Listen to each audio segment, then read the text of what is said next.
மாண்புமிகு பேரவைத் தலைவர் அவர்களே, விண்வெளியில் உள்ள சர்வதேச விண்வெளி நிலையத்தில் ISS எனப்படும் 287 நாட்களாக தங்கியிருந்த இந்திய வம்சாவளியைச் சேர்ந்த சுனிதா வில்லியம்ஸ் அவர்களும் பூட்ச் வில்மோர் அவர்களும் தொழில்நுட்ப கோளாறு ஏற்பட்டதால் பூமிக்கு திரும்ப இயலாத நிலை ஏற்பட்டது.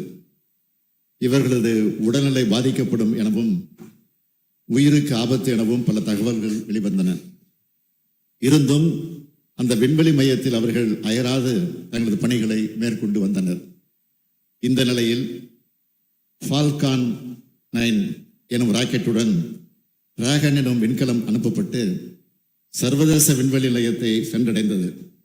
இதன் மூலமாக சுனிதா வில்லியம்ஸ் அவர்களும் பூட்ச் அவர்களும் அங்கிருந்த மேலும் 2 வீரர்களோடு இணைந்து பயணித்து பத்திரமாக புளோரிடா அருகில் கடலில் தரையிறங்கினார்.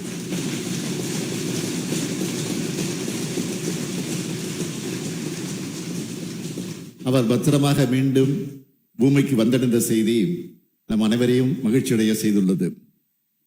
இத்தருணத்தில் சுனிதா வில்லியம்ஸ் அவர்களுக்கும் அவரை பத்திரமாக பூமிக்கு கொண்டு வருவதற்கான அனைத்து முயற்சிகளை மேற்கொண்டவர்களுக்கும் நமது மனமார்ந்த பாராட்டுக்களையும் நன்றியையும் நான் தெரிவித்துக் கொள்கிறேன்.